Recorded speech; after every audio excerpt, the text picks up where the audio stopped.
से कहा तुझे धोखा हुआ है, यहां कोई नहीं है। प्रहलाद ने कहा ना, वो है, वो यही है, आपको दिखाई नहीं दे रहा लेकिन वो है।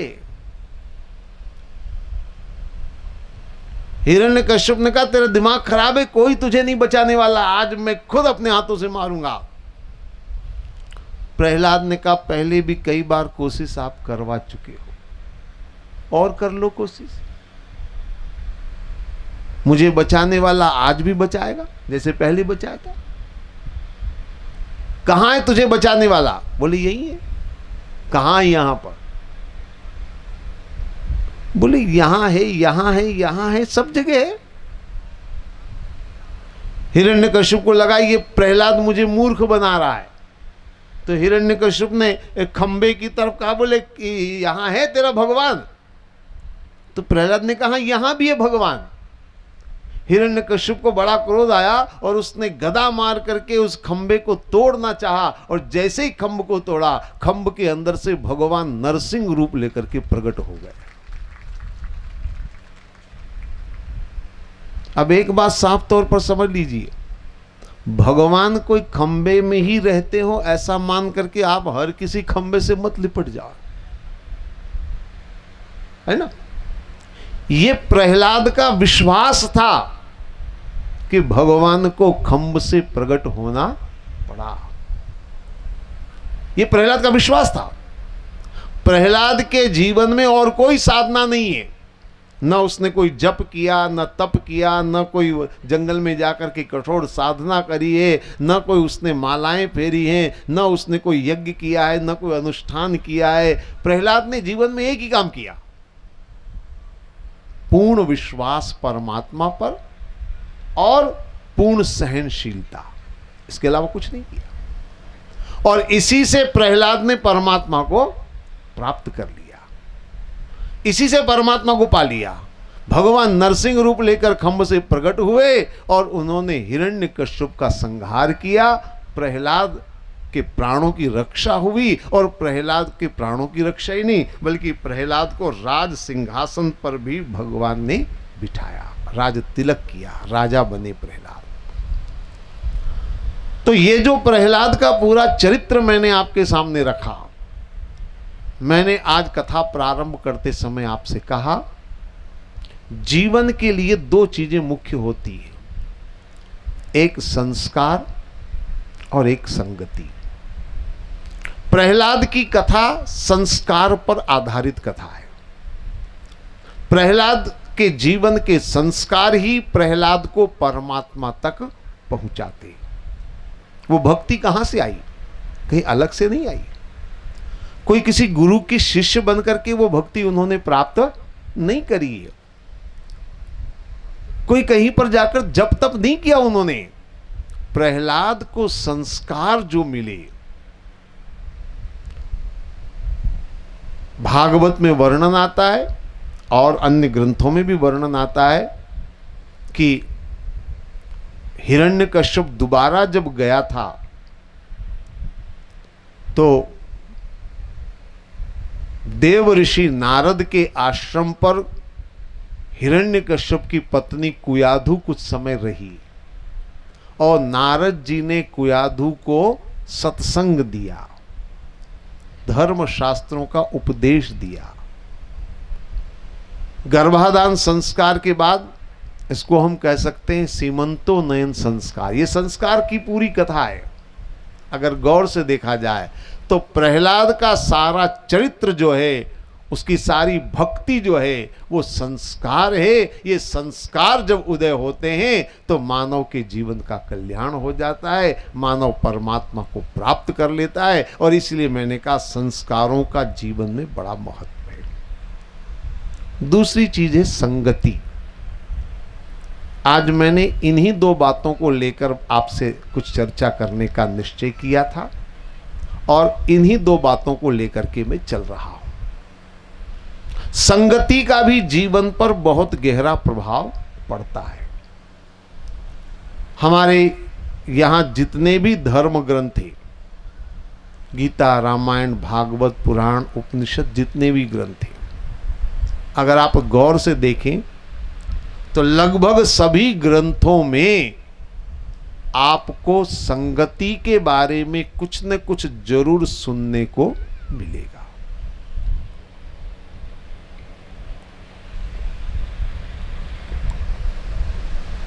तुलसीदास जी भी कहते हैं, हानि कुसंग सुसंगति लाहू। संगति का प्रभाव जीवन पर जरूर पड़ता है। और संगति का जीवन पर कितना प्रभाव पड़ता है, इसको समझाने के लिए भागवत में एक कथा आती है, अजामिल की कथा। मैं समझता हूं इससे बढ़िया संगति को समझने की कोई और कथा नहीं हो सकती। आपने भी अजामिल की कथा कई बार सुनी होगी, जानते ना? अच्छा, अजामिल की कथा बहुत से लोग जानते हैं, मतलब सभी जानते हैं, ये सभी कह सकते हैं। आप सब जानते हैं अजामिल बहुत दुष्ट पापी था, दुराचारी था, लेकिन फिर भी अंत में उसकी सदगति हो गई। कैसे हो गई सदगति? सुना आपने कि नहीं? कैसे हुई उसकी मुक्ति? उसने मरते समय, है ना, अपने बेटे को बुलाया जिसका नाम था नारायण। अपने बेटे नारायण को बुलाया और उसी समय उसकी मृत्यु हो गई, उसके प्राण निकल गए। तो चूंकि नारायण नारायण उसने आवाज लगाई, था तो वो बड़ा पापी, तो यम के दूत आए लेने के लिए, लेकिन नारायण नारायण उसने कहा था तो नारायण के देवदूत आए और उन देवदूतों ने यमदूतों को भगा दिया और बोले चूंकि इसने मरते समय प्रभु का नाम लिया है, प्रभु को याद किया है, इसलिए इसे भगवान के धाम में ले जाएंगे। इसलिए वो देवदूत, नारायण के दूत अजामिल को ले गए। अजामिल का उद्धार हो गया, है ना कथा? चलिए, कथा आपने बहुत अच्छी तरह सुनी है, तो मैं कथा अभी नहीं सुना रहा हूं, होगा तो मैं सुनाऊंगा बाद में। लेकिन मैं आपको इस कथा के बारे में एक दो बातें पहले बताना चाहूंगा। ये कथा भारतीय हिंदू समाज में जितनी बड़ी भ्रामक कथा के रूप में है, शायद ऐसी भ्रामक कथा कोई दूसरी नहीं होगी। सबसे ज्यादा भ्रमित करने वाली ये कथा है। सुनकर के थोड़ा आप चौंक रहे होंगे, लेकिन मैं आपसे अब सीधा सवाल करता हूं, सीधे सीधे मेरी बात को आप समझने की कोशिश करें। मान लीजिए, एक उदाहरण देकर चलूं मैं, मान लीजिए आप अगर कहीं दूर देश गए हुए हैं जहां आपको कोई जानता नहीं है, ठीक है ना? आप जा रहे हैं वहां सड़क के ऊपर, वहां कोई जानकार नहीं, कोई रिश्तेदार नहीं, कोई आपकी पहचान नहीं, कभी पहले वहां गए भी नहीं, पहली बार आप जा रहे हैं, आप सड़क किनारे किनारे जा रहे हैं। मान लीजिए आपका नाम कुछ भी गोपाल है कि जय किशन है कि जो भी नाम आपका है, मान लो सड़क किनारे मकान में से अगर उस नाम की किसी ने आवाज लगाई, जोर से आवाज लगाई, आप अपना नाम कोई ले रहा है सुनकर के एक बार चौंक जरूर जाएंगे, क्योंकि आपका नाम लिया जा रहा है। लेकिन अगले ही क्षण आप ये जरूर विचार करेंगे, यहां मुझे कौन जानता है, मेरा नाम लेकर बुलाने वाला मुझे यहां कोई नहीं है, जरूर इस नाम का कोई दूसरा आदमी यहां रहता होगा जिसको बुलाया जा रहा है। समझ में आता है कि नहीं आपके? तो एक साधारण सा आदमी इतना समझता है कि मेरे नाम से आवाज जरूर लगाई जा रही है, पर मुझे बुलाया नहीं जा रहा है, क्योंकि मेरा नाम कोई रजिस्टर्ड नाम नहीं है कि मेरे अलावा किसी और का नहीं हो सकता। बपोती है हमारे नाम की। अरे हमारे नाम के सैकड़ों हजारों लोग दुनिया में वर्तमान में भी हैं और भूतकाल में भी रहे होंगे और भविष्य में भी होंगे। कोई हमारा नाम कोई ऐसा थोड़ी कि कोई हो ही नहीं सकता किसी का। तो साधारण सा आदमी भी समझता है कि यह नाम जरूर मेरा है, पर बुलाया मुझे नहीं जा रहा है, किसी और को बुलाया जा रहा है। तो आप जरा सोचो, एक साधारण बुद्धि का आदमी भी अगर ये समझता है तो पूर्ण ब्रह्म परम पिता परमेश्वर घटघटवासी अंतर्यामी जो मन की बात जान लेते हैं, उनको ये पता नहीं चला कि अजामिल अपने बेटे को बुला रहा है कि मुझे बुला रहा है? और भगवान ने अपने दूत भेज दिए। इतना भगवान को हमने वो बेवकूफ समझ रखा है। दरअसल असली बात यह है कि हम दुनिया को बेवकूफ बनाते बनाते बनाते इस भ्रम में पड़ गए हैं कि हम भगवान को भी बेवकूफ बना देंगे। लेंगे अपने बेटे का नाम और भगवान समझेंगे कि मुझे बुलाया है। और इसलिए मैं कहता हूं, ये सबसे बड़ी भ्रामक कथा है। इस कथा का लोगों ने बड़ा गलत अर्थ निकाला। हर आदमी समझता है बस बेटे का नाम बढ़िया रख लो, मरते समय बेटे को बुलाएंगे, भगवान समझेगा कि मुझे बुलाया है, भगवान हमको लेने के लिए भेज देंगे, हमारा उद्धार हो जाएगा। इतना सरल नहीं है। दुनिया को उल्लू बनाया जा सकता है, भगवान को सोचो जरा, दिल पर हाथ रख करके, क्या भगवान को बेवकूफ बना सकते? एक घटना मैंने सुनी है, जापान की वो घटना है, लोक कथा के रूप में। हर देश में और हर प्रदेश में लोक कथाएं होती हैं।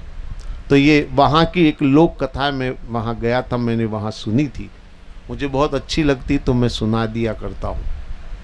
वो कथा ये है कि एक मूर्तिकार था, समझ रहे ना, मूर्ति बनाने वाला मूर्तिकार था,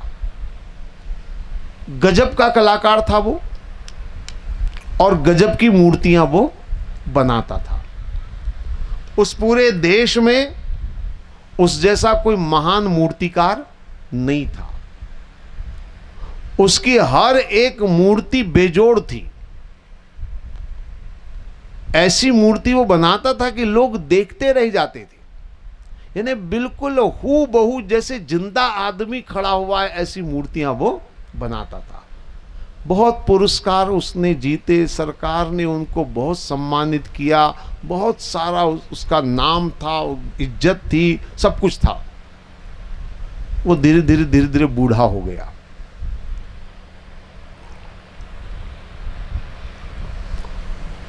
एक दिन उसके मन में ख्याल आया कि मैंने इतनी मूर्तियां बनाई,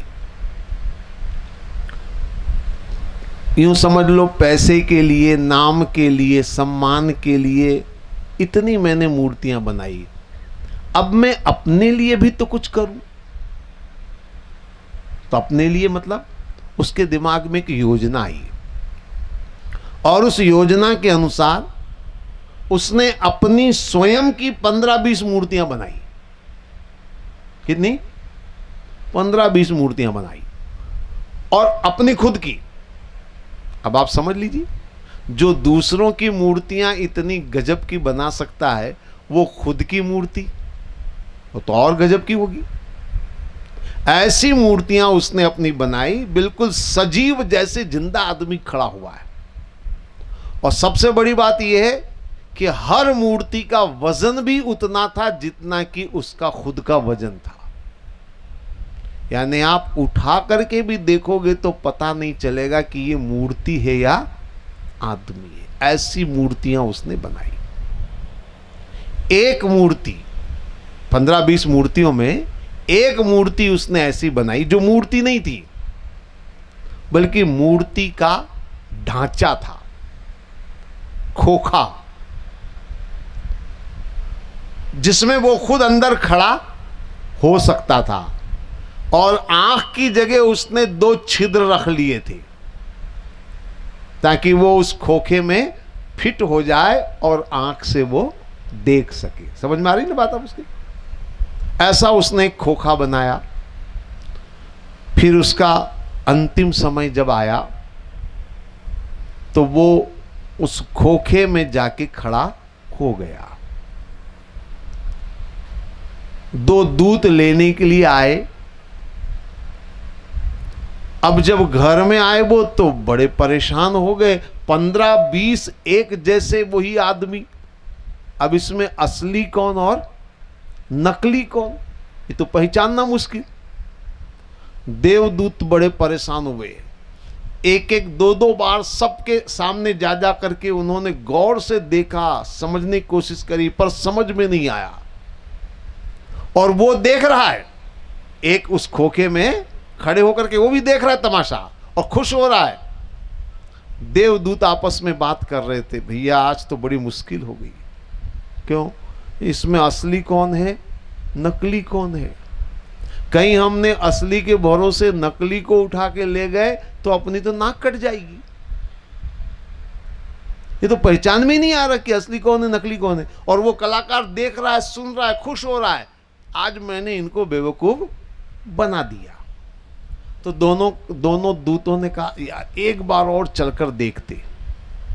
एक बार और चक्कर लगाया, माथा चकराया, कुछ समझ में नहीं आया।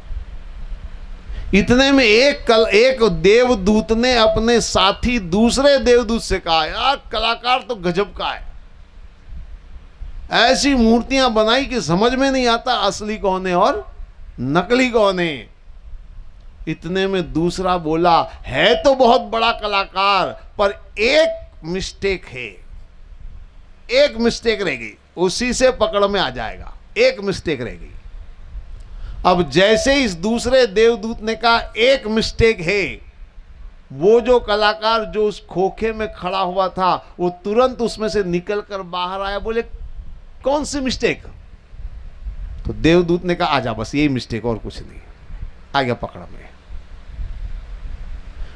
कहने का मतलब ये है कि चाहे कितना भी कर लो, उसको धोखा दिया नहीं जा सकता। और अजामिल की कथा का तो मतलब सीधा यही है कि भगवान को धोखा। अजामिल ने लिया अपने बेटे का नाम, भगवान ने असमझा मेरा नाम लिया, मुझे बुलाया और भेज दिए 2 दूत। ये धोखा हुआ कि नहीं हुआ? तो एक बात मैं आपसे पूछता हूं, आप लोग बहुत सोच समझ करके, चिंतन मनन करके बताएं, क्या भगवान को धोखा दिया जा सकता है? बोलिए। नहीं। तो फिर आप कहेंगे कथा, दरअसल कथा कुछ और ही है। इस कथा को हमने पता नहीं कैसे और किन लोगों ने इस कथा का गलत अर्थ सामने रखा है। वास्तव में भागवत में कथा कुछ और ही है। चलिए, भागवत में जो कथा है ना, उसको एक बार आप सुनिए, अपने आप आपकी आंखें खुल जाएंगी, अपने आप आपको सारी बातें समझ में आएंगी। तो मैं आपको अजामिल की कथा सुना देता हूं जो भागवत में वर्णित है।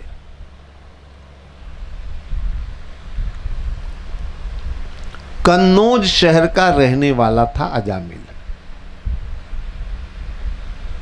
इतिहासकारों के अनुसार कन्नौज यानी आज कानपुर, ठीक है ना? तो कन्नौज शहर का रहने वाला था अजामिल। ब्राह्मण था, सदाचारी था और ब्राह्मण वृत्ति करके वो अपना जीवन यापन करता था। ब्राह्मण वृत्ति समझ रहे हैं आप लोग? और बड़ा गरीब था। ब्राह्मण वृत्ति में आप समझ सकते हैं, बड़ा गरीब था अभाव थे जीवन में, कुछ था नहीं, लेकिन जीवन चल रहा था। एक दिन की बात है, अजामिल कहीं जा रहा था, एक गांव से दूसरे गांव। उस जमाने में तो पैदल ही यात्राएं होती थी, और ब्राह्मण वृत्ति में बुला लिया किसी जजमान ने दूसरे गांव से तो ज्यादा होता था। तो वो जा रहा था एक गांव से, अपने गांव से दूसरे गांव। बीच में उसने जंगल में क्या देखा, एक धनपति, पैसे वाला अमीर, एक वेश्या के साथ मौज मस्ती कर रहा है। उसके साथ अट्टहास कर रहा है, सुख भोग रहा है। उसने उस धनपति को देखा, उसका मुस्कुराता हुआ चेहरा देखा, और अजामिल ब्राह्मण था, शास्त्रों का ज्ञाता था। उसके मन में एक विचार आया कि ये व्यक्ति जो अनैतिक कार्य कर रहा है, शास्त्र धर्म के विरुद्ध आचरण कर रहा है, परंतु फिर भी कितना खुश है, कितना प्रसन्न है, कितना आनंदित है, कितना जीवन का सुख भोग रहा है। और मैं सदाचारी, मैं धर्म कर्म को मानने वाला, मैं शास्त्र के नियम सिद्धांतों को मानने वाला, मैं नेकी करने वाला, मैं जो है वो ईमानदारी से जीवन यापन करने वाला, मैं छोटी छोटी चीजों के लिए तरसता हूं, दुखी रहता हूं, अभावग्रस्त जीवन मेरा, समस्याओं से भरा मेरा जीवन, एक नहीं बल्कि 50 जीवन में समस्याएं मेरे। ये आदमी इतने बुरे कर्म करके भी इतना सुखी है। तो तुरंत अजामिल के मन में एक विचार आया, और विचार ही आया कि जब बुरे कर्म करने वाला आदमी सुख भोग सकता है, सुखी रह सकता है, तो मैं भी क्यों न सुख पाऊं। मुझे भी सुख पाना है। इसलिए अजामिल ने उसी समय संकल्प लिया, ये सब सदाचार वदाचार बेकार की बातें हैं, ये सब नियम शास्त्र के ये सब बकवास है। सामने आंखों से मैंने देखा है ये बुरे कर्म करने वाला सुखी है, तो मैं भी क्यों न सुख प्राप्त करूं, उसके लिए चाहे मुझे कुछ भी करना पड़े। और अजामिल ने उसी दिन से बुरे कर्म करने शुरू कर दी, और धीरे धीरे धीरे धीरे अजामिल सारे बुरे कर्म करने लगा। चोरी, डकैती, हिंसा, लूट, बलात्कार, बेविचार, सारे बुरे कर्म जो है वो करने लगा अजामिल।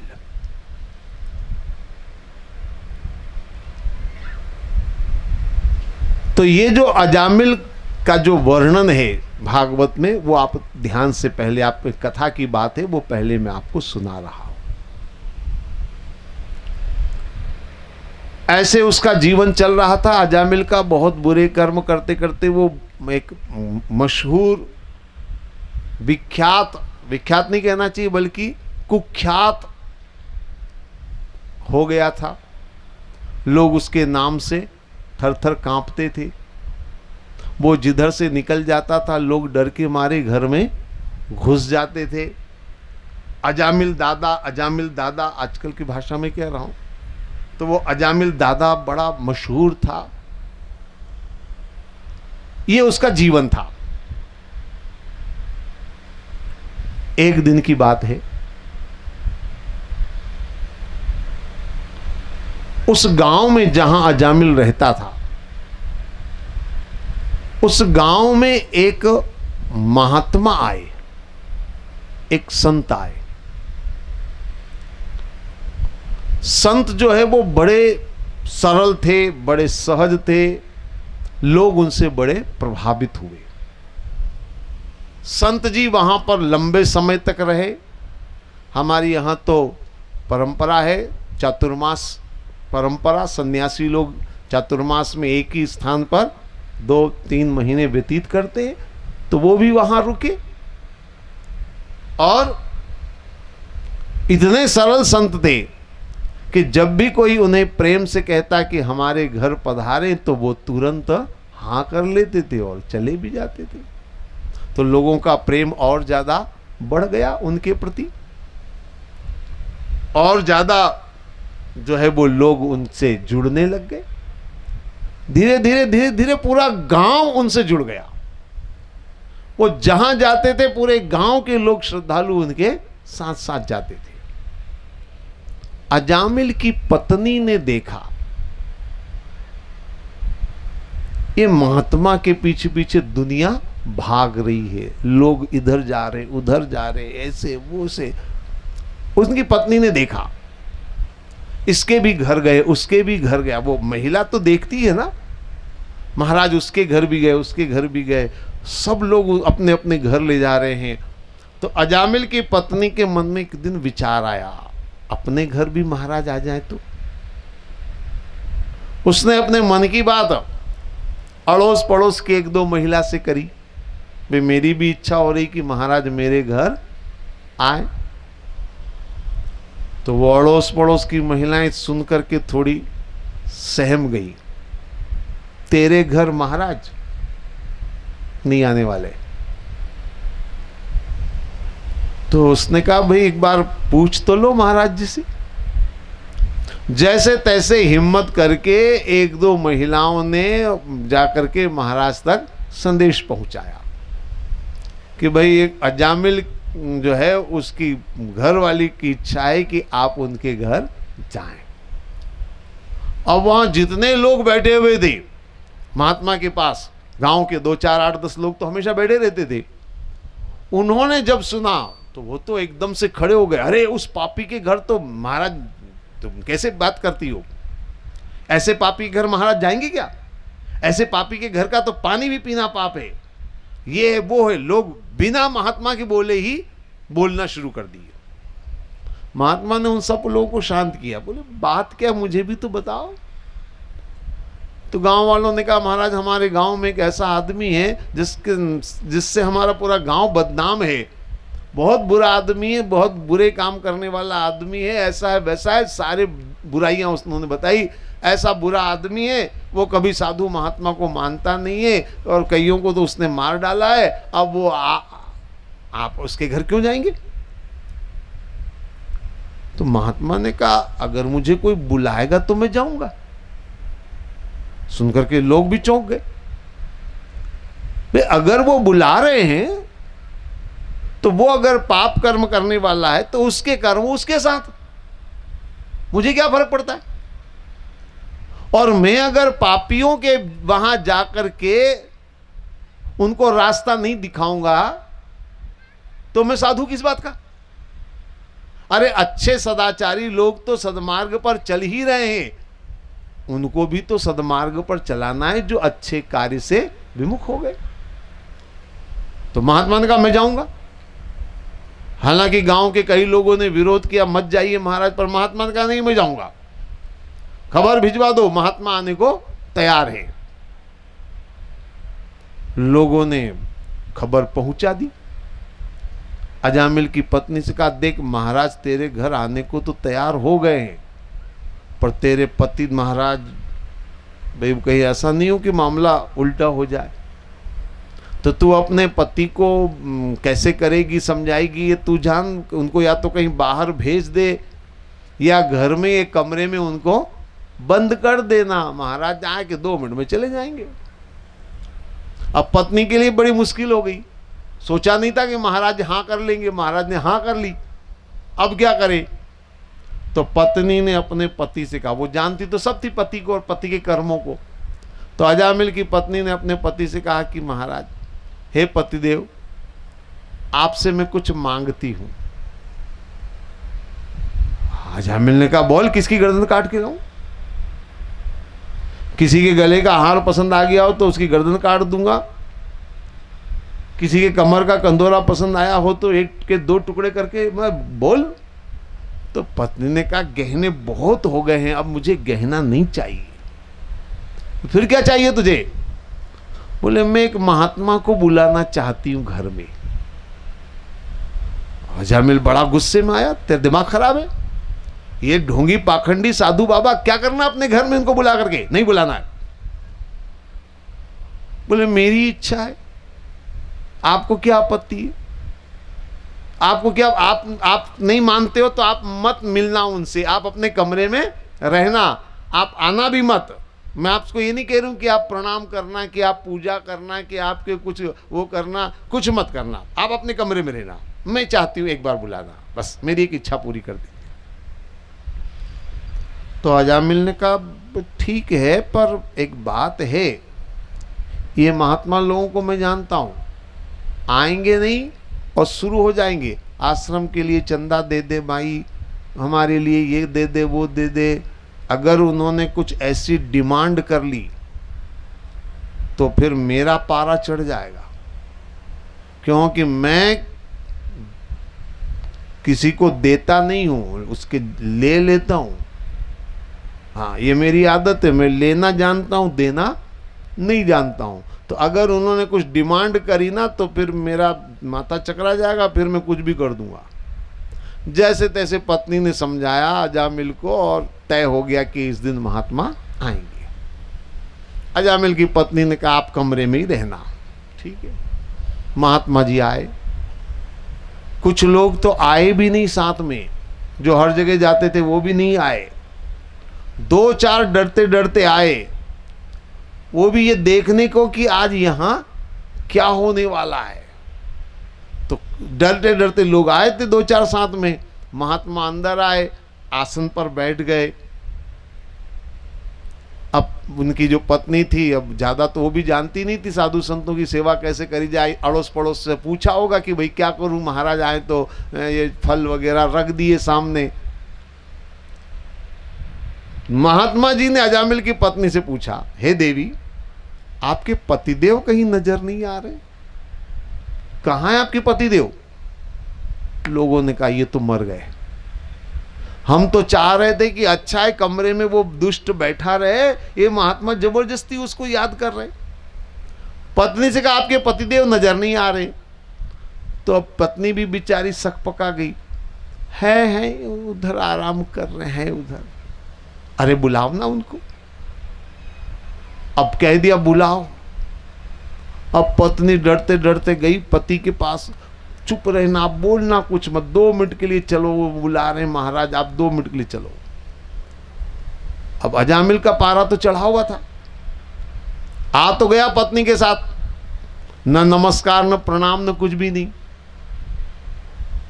महात्मा ने अजामिल को देखा और देखते ही कहा, अरे मैं तुम्हें कुछ देना चाहता हूं, इसलिए मैंने बुलाया है, तो कुछ देना चाहता हूं मैं। अजामिल का तो माथा ठनका।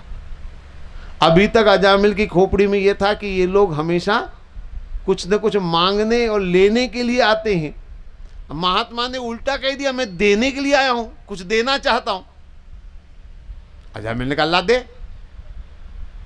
मैं ले लूंगा, जो देगा मैं ले लूंगा, ला दे। कोई आदर सम्मान तो था नहीं महात्मा के लिए मन में, तो सीधे शब्दों में कहा, ला दे दे।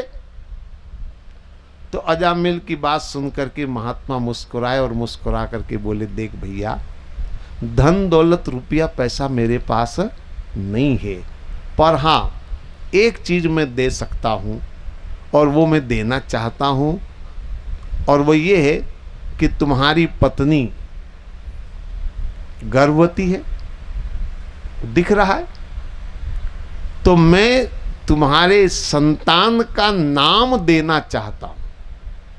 और कुछ नहीं दे सकता। मैं केवल संतान का नाम देना चाहता हूं। जब तुम्हारे घर में बच्चा पैदा हो जाए तो तुम उसका नाम नारायण रख लेना। ये नाम मैं देना चाहता हूं और मैं कुछ नहीं देना चाहता। उस समय अजामिल ने ना हाँ कहा ना कहा। हाँ हाँ ठीक ठीक ठीक ठीक जाओ। मन में सोचा भी होगा मेरा बच्चा है, नाम मैं रखूंगा, तू कौन होता बीच में। पर कहा कुछ नहीं, हो विदा कर दिया। महात्मा जी चले गए। अजामिल के घर में लड़का पैदा हुआ। जब लड़का थोड़ा बड़ा हुआ तो नाम रखने की बारी आई। तो पत्नी ने पूछा कैसे क्या करें। वो महात्मा बोल के गए थे कि बेटे का नाम नारायण रखना। तो अजामिल ने कुछ ध्यान नहीं दिया, बोले जो तेरी इच्छा हो रख ले। तो बेटे का नाम नारायण रख दिया। हालांकि कोई संत के प्रति श्रद्धा नहीं थी, कोई भक्ति नहीं थी, कोई मान्यता भी नहीं थी, बस ऐसे ही कुछ भी नाम रखना था तो जो नाम सामने था वही रख दिया। अजामिल ने अपने बेटे का नाम नारायण रख दिया। अब लड़का धीरे धीरे बड़ा होने लगा। अजामिल अपने बेटे को बुलाता था नारायण नारायण करके, बेटा आता भी था। बस ऐसे जीवन चल रहा था। लेकिन इसके बाद की जो कथा है वो बहुत ध्यान से आप सबको सुननी चाहिए, ताकि आपका भ्रम मिटे, जो गलत भ्रांति समाज में है वो मिटे। बहुत ध्यान से सुने। एक दिन की बात है, दोपहर भोजन के बाद अजामिल सो रहा था। अचानक उसने देखा, क्या देखा कि उसकी मृत्यु हो रही है, वो मर रहा है। और मरते मरते उसने अपने बेटे को आवाज लगाई, बुलाया नारायण नारायण अपने बेटे को। और उसी समय यम के दूत आए और नारायण के 2 दूत भी आए। नारायण के दूतों ने यमदूतों को भगा दिया। बोले इसने मरते समय नारायण का नाम लिया है, इसलिए इसे भगवान का धाम मिलेगा। यम के दूतों को भगा दिया और नारायण के दूत उसे लेकर के नारायण के धाम चले गए।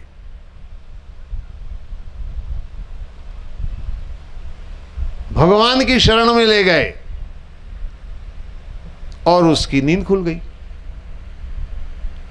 आप समझ रहे ना, ये दरअसल एक सपना देखा था अजामिल ने। और हम लोगों ने क्या किया, इस सपने को ही कथा समझ करके अजामिल की कथा का उपयोग हम करने लगे। इसलिए मैंने कहा इस कथा का बड़ा दुरुपयोग हुआ है, इस कथा के बड़े गलत अर्थ लोगों ने निकाले। ये दरअसल एक सपने की कथा है। सपने के बाद क्या हुआ उसको कोई नहीं सुनाता है, उसको कोई नहीं बताता है। मैं आपको पूरी कथा सुना रहा हूं। आंख खुली, अजामिल जागा। जागने के बाद उसके मन में एक विचार आया, सपना तो था ही, लेकिन इस सपने में कुछ ऐसी बात है जो सोचने लायक है। कौन सी बात? बोले मैंने अपने बेटे का नाम लिया तो भी भगवान प्रसन्न हो गए और उन्होंने अपने दूतों को भेज दिया। तो अगर मैं सचमुच भगवान का नाम लूं तो भगवान जरूर मुझ पर कृपा करेंगे। ये विचार उसके मन में आया, क्योंकि अभी तक अजामिल ये मानता था, और केवल अजामिल ही नहीं, हर बुरा आदमी यही मानता है। मैं आपको बता दूं, एक मनोग्रंथि, उसको समझ लीजिए। जब आदमी बुरे कर्मों में लिप्त हो जाता है तो उसका मनोविज्ञान, उसके मन की धारणा ये होती है कि मैंने इतने बुरे कर्म कर लिए हैं कि अब भगवान कभी मुझ पर प्रसन्न होने वाले नहीं। और इसका प्रमाण है मेरे पास, मैं आपको प्रमाण देकर बात करूंगा। रामचरितमानस आप पढ़ते हैं ना, रामचरितमानस में एक प्रसंग आता है। रावण को पता चला खरदूषण वध के बारे में, तो जानते रावण ने पहला शब्द क्या कहा? खर दूषण मौसम बलवंता, मार सकही नहीं बिनु भगवंता। इसका मतलब पक्का है कि राम भगवान हैं, वो साधारण राजकुमार नहीं है, वो भगवान है।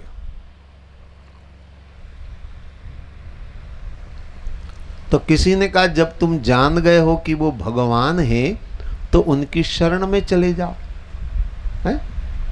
वैर भाव छोड़ करके शरण में चले जाओ। तो जानते हैं रावण ने क्या कहा? रावण ने कहा कि दरअसल मैं जानता हूं वो भगवान है, लेकिन बात यह है कि होई है भजनन तामस देहा, मन क्रम वचन मंत्र दृढ़ एहा। मेरा जो है ना ये तामसी जीवन हो गया, मैंने बहुत बुरे काम किए हैं, मैं बहुत पाप कर्म कर चुका हूं। अब मैं भगवान की भक्ति नहीं कर सकता, तो अब मैं जो हूं वही रहूंगा, मतलब बुरे कर्म मैं करता रहा हूं और आगे भी मैं बुरा ही करूंगा, इसलिए मैं राम से शत्रुता करूंगा। इसका मतलब क्या हुआ कि बुरे आदमी के मन में ये बैठ जाता है कि मैं बुरा आदमी हूं तो भगवान मुझ पर कृपा करने वाले नहीं। तो करते रहो यही काम, करते रहो यही बुरे आचरण। ये सोच होती है, ये मनोविज्ञान की बात है। लेकिन एक बात निश्चित मानिए, अजामिल की कथा से बहुत बड़ा संदेश समाज को दिया गया कि चाहे कोई कितना भी बुरा आदमी हो, चाहे कोई कितने भी बुरे कर्म करने वाला हो, चाहे किसी के जीवन में कितने भी पाप क्यों न हुए हों, अगर वो चाहे तो अपने जीवन को बदल सकता है। और अपने जीवन को अगर बदल देगा तो परमात्मा उस पर कृपा करेंगे। अजामिल की असली कथा क्या है उसको समझिए। अजामिल ने सपना देखा, बहुत विचार किया, विचार करने के बाद उसने निर्णय लिया कि सपने में ये चीज सामने आई है कि मैं नारायण अपने बेटे का नाम लिया तो भगवान आ गए, भगवान के दूत आ गए, तो मैं सचमुच में भगवान का नाम लूंगा तो भगवान मुझ पर कृपा जरूर करेंगे। और अजामिल ने उसी दिन से सारे बुरे कर्म छोड़ दिए। समझ लीजिए, सारे बुरे कर्म छोड़ दिए और वहां से चल करके वो गया कहां पर? आप लोग उत्तराखंड की यात्रा पर अगर गए हो तो हरिद्वार, ऋषिकेश से वो ऊपर जाते हैं बद्रीनाथ के लिए, तो सबसे पहले एक बड़ा स्थान आता है रुद्रप्रयाग। रुद्रप्रयाग में अजामिल ने 12 वर्ष तक कठोर तपस्या करी और उस तपस्या के परिणाम स्वरूप भगवान स्वयं उसे दर्शन देते हैं, भगवान स्वयं उस पर कृपा करते हैं और भगवान का वो पाने में सफल होता है।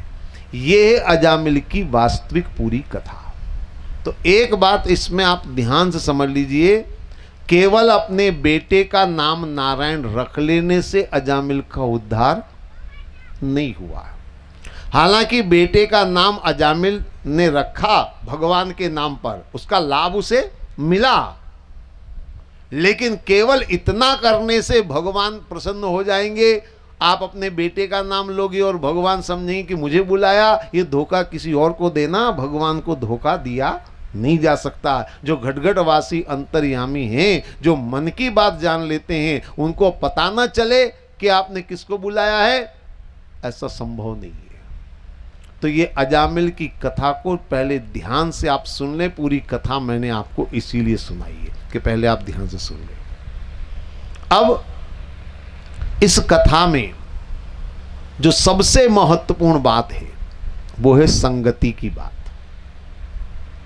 जिसके लिए मैंने ये प्रसंग आपके सामने रखा है। अब मैं उस बात को आपके सामने रखने का प्रयास करूंगा जिसके उद्देश्य के लिए मैंने ये कथा आपके बीच में रखी।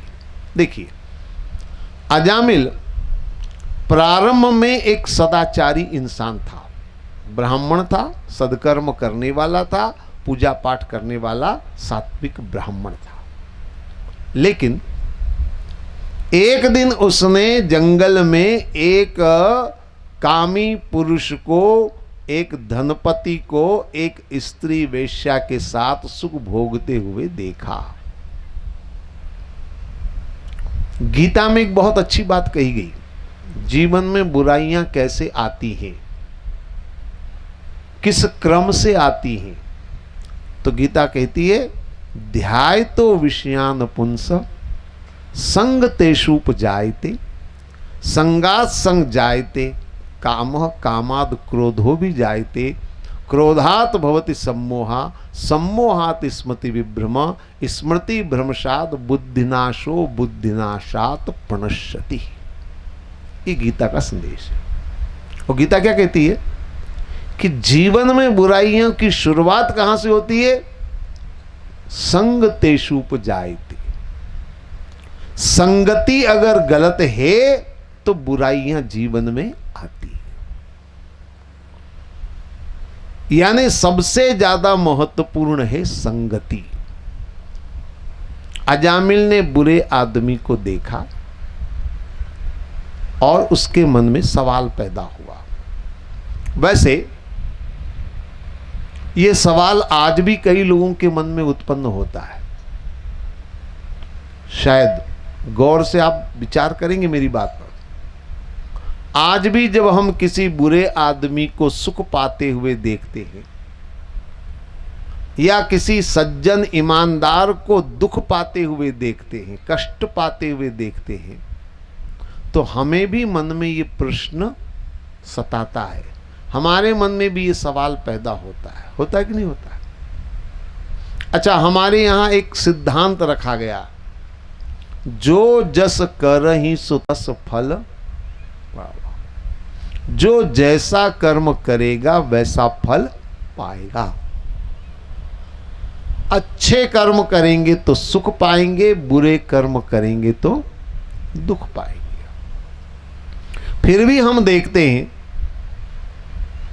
कि बुरे कर्म करने वाला, रिश्वत लेने वाला, 2 नंबर 3 नंबर करने वाला, घोटाले करने वाला, कार बंगलों में सुख चैन से जीवन यापन कर रहा है, और एक सदाचारी, ईमानदार, नेक नियत से चलने वाला ठीक से पेट भर भोजन नहीं कर पा रहा है, ठीक से उसको पहनने को कपड़े भी नहीं है, कोई सुख साधन नहीं है, नाना प्रकार की परेशानियां हैं। तो ये सवाल हमारे मन में भी उत्पन्न होता है कि ये जो जस करहि सो तस फल चाखा, क्या है ये, सही है कि गलत है? क्या विचार है आपका? कर्म फल का सिद्धांत तो आपने सुना है, पर आपने अपनी आंखों से भी कई बार जो मैं कह रहा हूं ऐसा देखा है कि नहीं, कि बुरे कर्म करने वाले सुख पाते हैं, अच्छे कर्म करने वाले कष्ट पाते हैं, दुख पाते हैं। तो कैसा लगता है आपको? वैसे मैं जानता हूं आप लोग बड़े धार्मिक लोग हैं, श्रद्धालु लोग हैं, और धार्मिक लोग, श्रद्धालु लोग भगवान की मर्जी ऐसा कह करके छोड़ देते हैं, या कुछ लोग ज्यादा से ज्यादा पूर्व जन्म के ऐसा कह करके बात को टाल देते हैं। लेकिन आज की नई पीढ़ी के तर्कवादियों के मन में जो सवाल ये जो है, अगर इसका सही जवाब न दिया जाए तो उनके मन में कर्म फल के सिद्धांत के प्रति संदेह रहता है। 2-3 बातें मैं इस बारे में आपसे निवेदन करना चाहूंगा। बहुत ध्यान से मेरी बात सुनेंगे, समझने की कोशिश करेंगे। पहली बात, हमने देखा बुरा आदमी सुख पा रहा है, हमने देखा अच्छा आदमी दुख पा रहा है, हमारे मन में शंका हुई। लेकिन मैं आपसे निवेदन ये कर रहा हूं कि जो भी हमने देखा है वो अधूरा देखा है। परमात्मा ने हमें पूरा देखने की क्षमता नहीं दी है। ये थोड़ा ध्यान से मेरी बात समझ लेना। हम कभी भी पूरा कुछ नहीं देख सकते, ये हमारी कमजोरी है। भगवान ने हमें जो शक्ति दी है ना देखने की, उसमें हम कभी किसी को पूरा नहीं देख सकते, हमेशा हम अधूरा ही देखते। सुनने में थोड़ी बात आपको विचित्र लगेगी, लेकिन मैं एक उदाहरण देकर के चलूंगा तो ज्यादा समझ में आएगा। जैसे एक ये डिब्बी है मेरे हाथ में, ठीक है ना, आप देख रहे हैं इसको, पर आप इसको पूरा नहीं देख रहे, आप इसको आधा अधूरा देख रहे। यानी आप आगे का हिस्सा देख रहे हैं लेकिन पीछे का हिस्सा नहीं दिख रहा है ना आपको। और मुझे इधर से दिख रहा है पर मुझे इधर से नहीं दिख रहा है। यानी आप भी अधूरा देख रहे हैं, मैं भी अधूरा देख रहा हूं। बात आई समझ में कि नहीं आपको? मनुष्य हर चीज को अधूरा ही देखता है, और अधूरा देख करके जब आप कोई निर्णय लेते हैं तो वो निर्णय आपका आधा अधूरा होता है। समझ में आ गई बात? और जब आधे अधूरे को देख करके आप कोई निर्णय ले लेते हैं तो जरूरी नहीं कि वो निर्णय आपका सही हो, गलत भी हो सकता है। क्यों? क्योंकि आपने पूरा दृश्य तो देखा ही नहीं, आप पूरी तो बात जानते ही नहीं है। अब होता क्या है, देखिए मैं आपको बताऊं, हमने किसी को कार में देखा, बढ़िया लग्जरी कार, 25-30 लाख की कार में घूमते देखा। हमने उसका बड़ा आलीशान बंगला देखा, 10-20 नौकर चाकर हमने देखे, उसके अच्छे महंगे कपड़े सूट बूट हमने देखे, और देख करके हमने ये निर्णय लिया कि ये आदमी कितना सुखी है। लेकिन ये हमने पूरा नहीं देखा है, ये हमने अधूरा देखा है। अधूरा देखने का मतलब है उसकी समस्याएं कितनी हैं, उसकी परेशानियां कितनी हैं, वो हमने देखी नहीं है। मैं आपको बता दूं, मुझे कई धनपतियों के जाने का मौका मिलता है, कई अमीरों के यहां जाने का सौभाग्य मुझे मिलता है। पिछले 55-56 सालों से मैं भ्रमण कर रहा हूं, तो मुझे बहुत घरों में जाने का मौका मिला है। तो जब अंदर जाते हैं तो कई बार ऐसा मुझे लगता है कि जिसे हम बहुत सुखी समझ रहे थे वो तो बहुत ज्यादा दुखी है। अब जैसे मैं एक उदाहरण के लिए बताऊं, एक बहुत बड़े अमीर के घर मुझे जाने का मौका मिला। भोजन का उन्होंने आग्रह किया, हम बैठे, पूरा परिवार था उनका, नौकर चाकर की तो बात ही अलग है, परिवार भी पूरा था। भोजन की थाली परोसी गई, कई प्रकार के व्यंजन, कई तरह की चीजें बनाई थी। तो मैंने उनसे कहा कि आप भी बैठ जाइए, भोजन कर लीजिए। तो बोले नहीं नहीं नहीं, आप करिए, हम बाद में करेंगे। स्वभाव तो शिष्टाचार बस, अतिथि पहले, तो वो पहले थे, पहले आप कर लीजिए, हम बाद में कर लेंगे। मैंने कहा इतना बड़ा परिवार है, परोसने वालों की कोई कमी है नहीं, तो आप भी बैठ जाइए। जब मैंने 2-3 बार कहा तो वो मना नहीं कर पाए और बैठ गए, और बोले घर में कि मेरा भी भोजन लगा दो। अब उनकी थाली आई तो मैंने देखा उनकी थाली पूरी खाली, एक कटोरी में मूंग की दाल का पानी था और एक पापड़ था और बाकी पूरी खाली थी। हमारी थाली बहुत भरी हुई थी। तो मैंने कहा ये क्या मामला? तो बोले क्या करें, डॉक्टरों ने मना कर रखा है, तो अभी कुछ लेना नहीं है, केवल बस मूंग की दाल का पानी ले रहा हूं। अब आप जरा कल्पना करिए, थोड़ा विचार करिए, मैं जो कह रहा हूं उस नजरिए से आप मेरी बात को सोचेंगे, समझेंगे। जिस आदमी ने रात दिन मेहनत करके 1 नंबर 2 नंबर करके जैसे तैसे अपार धन इकट्ठा किया, घर में बादाम काजू के बोरे भरे हैं, मेहमान उनके सामने बैठ करके माल झाड़ रहा है और वो मूंग की दाल का पानी पी रहे हैं, तो अंदर दुख होगा कि नहीं होगा? साला मेरा माल है और मैं नहीं खा रहा हूं, ये साले सब खाए जा रहे हैं। जितने आते होंगे रिश्तेदार मेहमान सब माल झाड़ते होंगे। तो मैं ये कह रहा हूं कि हमने केवल एक तरफ से देखा कि वो बहुत सुखी है, दूसरी तरफ हमने नहीं देखा कि वो कितने दुखी है। दूसरा नजरिया हमने देखा ही नहीं, दूसरे, क्योंकि हम आधा देखते हैं। रात रात भर नींद नहीं आती, नींद की गोलियां उनको खानी पड़ती, 24 घंटे उनको टेंशन रहती कहीं इनकम टैक्स की रेड न पड़ जाए,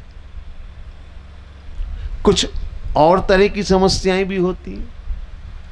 तो मेरे कहने का मतलब पहली बात तो ये कि हम जो देखते हैं वो आधा अधूरा देखते हैं, और आधा अधूरा देख करके हम जब निर्णय ले लेते हैं तो वो निर्णय गलत हो जाता है। ये निश्चित तौर पर मानिए, आधा अधूरा देखा हुआ निर्णय कभी सही नहीं हो सकता। एक छोटी सी घटना मुझे याद आती, वो मैं सुना दूं तो और मेरी बात आप आसानी से समझ जाएंगे। 2 मिनट की घटना है, सुनिए आप। एक माँ बाप थे, पति पत्नी थे, वर्षों तक उनके संतान नहीं हुई, फिर एक संतान हुई। काफी उम्र के बाद संतान हुई तो बड़े खुश भी थे और बच्चे पर लाड़ प्यार भी ज्यादा था। बच्चा धीरे धीरे बड़ा हो गया, कमाने लायक हो गया, नौजवान हो गया, लेकिन लाड़ प्यार से वो आलसी था, कुछ करना उसको नहीं सुहाता था, बस मौज मस्ती करना सुहाता। बाप अब धीरे धीरे दुखी रहने लगा कि मेरी अब उम्र नहीं है काम करने की, मेरा शरीर नहीं चलता है और ये जो है कुछ काम धाम नहीं करता है, इसको कुछ करना चाहिए। समझाया भी, भाई हम अमीर लोग तो है नहीं कि हमारे पास अरबों की संपत्ति पड़ी है, मेहनत मजदूरी तो करनी पड़ेगी, तुम कुछ करते नहीं हो। वो कुछ करने को तैयार नहीं। अब वो पति पत्नी रोज मंदिर जाते थे, उनका नियम है, रोज मंदिर जाते थे, मंदिर में दीपक लगाते थे, भगवान से प्रार्थना करते थे, ऐसा नियम था उनका। धीरे धीरे धीरे धीरे धीरे बहुत समझाने के बाद भी लड़का कोई काम करने को जब तैयार नहीं हुआ, अब बचपन से लाड़ प्यार से पला है तो वो उसकी नहीं हुई, तो माँ बाप दुखी रहने लगे। एक बार तो बाप ने दुखी होकर के कह दिया, तू किस काम का है, इससे अच्छा तू पैदा ही नहीं होता, तू मर जाता। अरे जैसे तैसे पाल पोस कर तुझे बड़ा किया कि बुढ़ापे में हमारी सहायता करेगा, सेवा करेगा, कुछ कमाएगा, हम बैठे बैठे आराम से जीवन व्यतीत करेंगे, और तू जो है कुछ काम नहीं करता, मुझे इस उम्र में भी मेहनत मजदूरी करनी पड़ती है। बहुत चिल्लाया। बेटा भी बहुत दुखी हुआ कि सचमुच में मेरे पिताजी मुझसे बहुत दुखी हैं, पर अब काम होता ही नहीं है।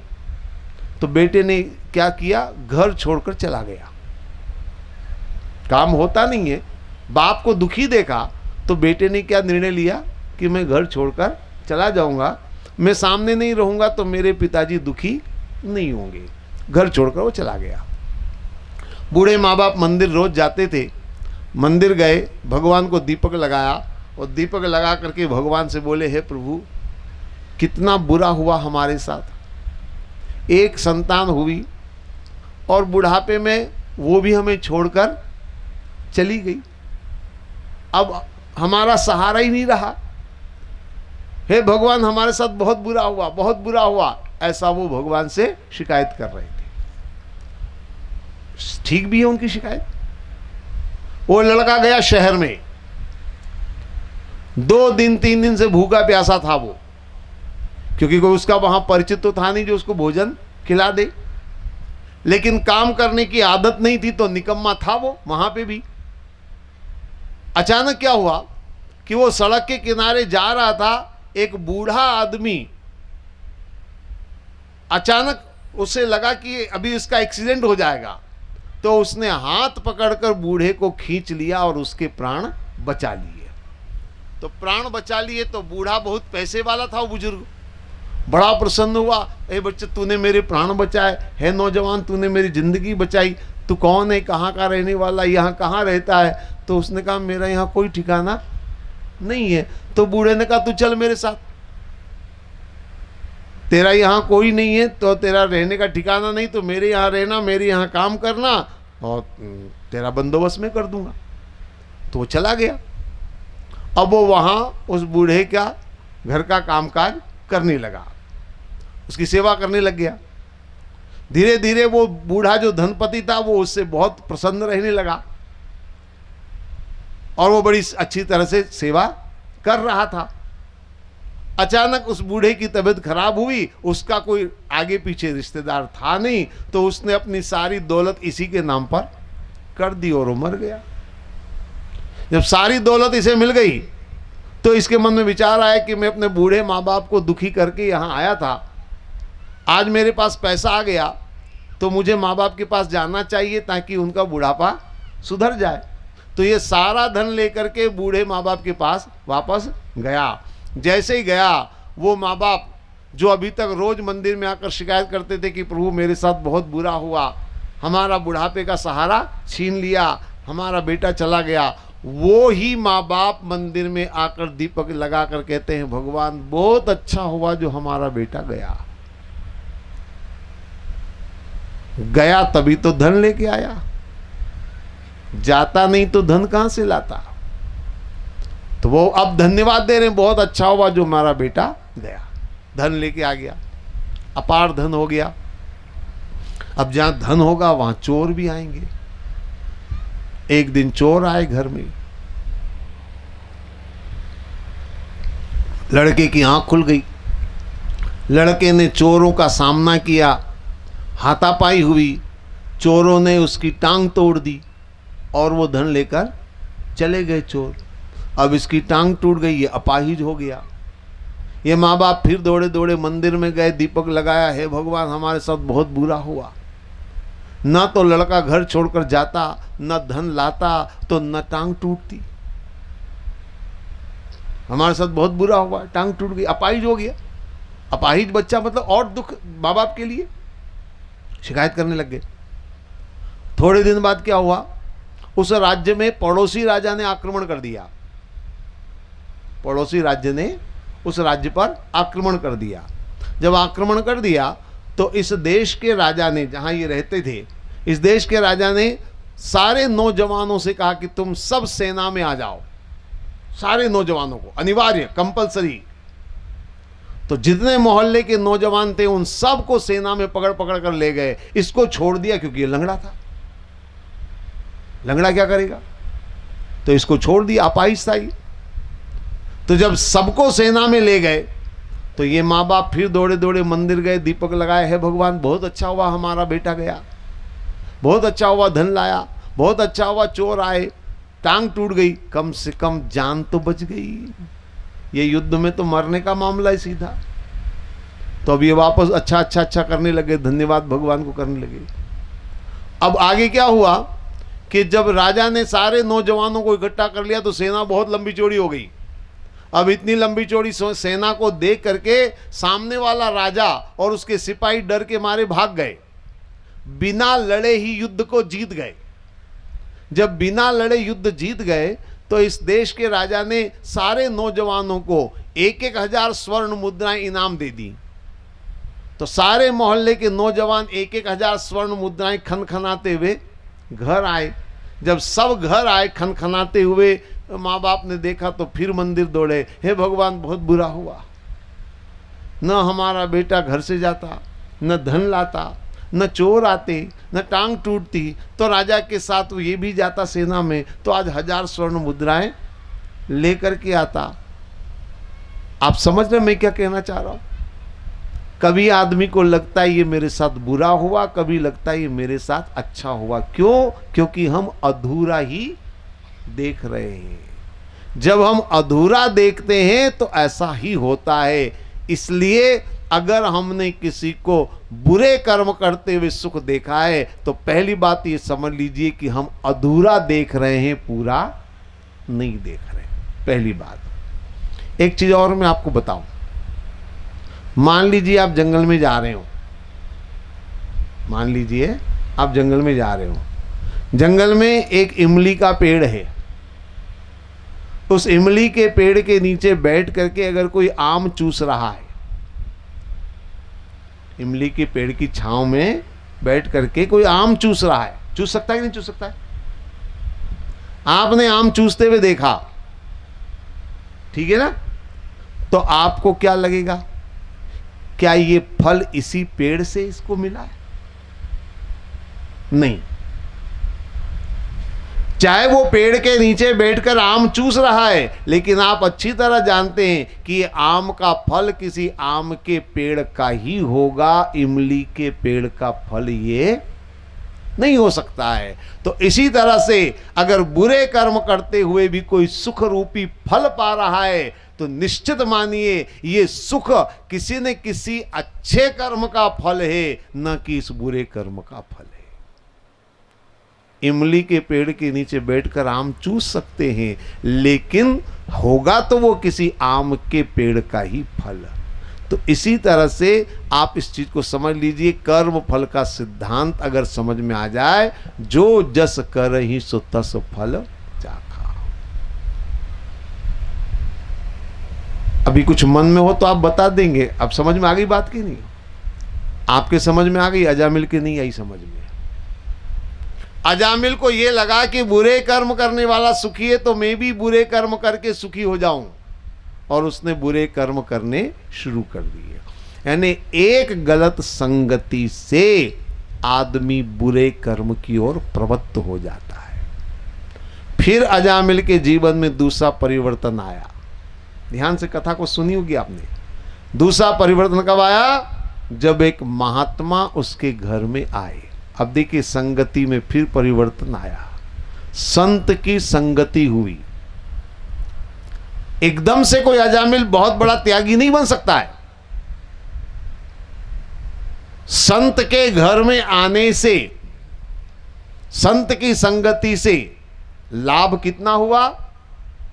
इतना लाभ हुआ कि उसने अपने बेटे का नाम नारायण रखा, बस इतना लाभ मिला और कुछ नहीं। उसके बाद जब बेटे का नाम बार बार लिया, नारायण नारायण का नाम बार बार लिया, प्रभु का नाम लिया, हमारे यहां तो वर्णन है शब्द ब्रह्म, नाम का भी महत्व है, नाम भी ब्रह्म स्वरूप है। तो नाम का उच्चारण करने से लाभ क्या मिला? नाम उच्चारण करने से लाभ यह मिला कि उसने ऐसा सपना देखा, वरना ऐसा सपना आए जरूरी तो नहीं है। तो सपना देखा, ये उस नाम के उच्चारण का प्रभाव है। आप अपने बेटे का नाम नारायण रखें, इसमें कोई बुराई नहीं है, अच्छी बात है, उसका भी लाभ आपको मिलेगा। लेकिन कोई सीधा भगवान अपने धाम बुला ले, इस भरोसे में मत रहेगा। सपना देखने के बाद अजामिल जागा, अजामिल को होश आया, अजामिल ने विचार किया और निर्णय लिया कि मैं अब सद्मार्ग पर चलूंगा। ये आपको स्वयं को करना पड़ेगा, ये आपको करना पड़ेगा। और वो अजामिल ने किया, और अजामिल ने मोक्ष को, मुक्ति को प्राप्त किया। तो ये अजामिल का प्रसंग इस बात का इशारा करता है कि जीवन में अच्छाई के मार्ग पर भी संगति ले जाती है, और बुराई के मार्ग पर भी संगति ले जाती है। संगति का प्रभाव जीवन की उन्नति में और उन्नति के पतन, उन्नति और पतन दोनों में संगति का प्रभाव पड़ता है। तो ये दो चीजें मैंने आज आपके सामने रखी। एक, संस्कारों का प्रभाव जीवन पर कितना पड़ता है, और दूसरा, संगति का प्रभाव जीवन पर पड़ता है। अब आप कहेंगे संस्कार और संगति दोनों में ज्यादा का प्रभाव किसका है, ज्यादा का महत्व किसका है? तो मैं आपको एक बात अंत में बताकर वाणी को पूर्ण करूंगा। देखिए, संस्कार हमारे हाथ में नहीं है, वो हमारे माता पिता परिवार के हाथ में है। लेकिन संगति का चयन करना हमारे हाथ में है। इन दोनों के अंतर को समझ लीजिए। आप अच्छे संस्कार दे करके आने वाली पीढ़ी को अच्छे मार्ग पर चला सकते हैं, लेकिन स्वयं को अच्छे मार्ग पर चलाना है तो संस्कार तो जो थे वो तो हैं आपके पास। अब आपको जरूरत किसकी है? अच्छी संगति की जरूरत है। तो संगति से आप वर्तमान को सुधार सकते हैं, संस्कारों से आप भविष्य को संवार सकते हैं। ये दोनों दो जगह काम आते हैं। संस्कार भविष्य में काम आएंगे, संगति वर्तमान में काम आएगी। आप वर्तमान को भी सुधारें, भविष्य को भी सुधारें। संगति और संस्कार दोनों के महत्व को समझें, जीवन में अपनाएं, जीवन का कल्याण होगा। 2 बार भगवान का नाम लें, फिर अभी की वाणी को मैं पूर्ण करूंगा।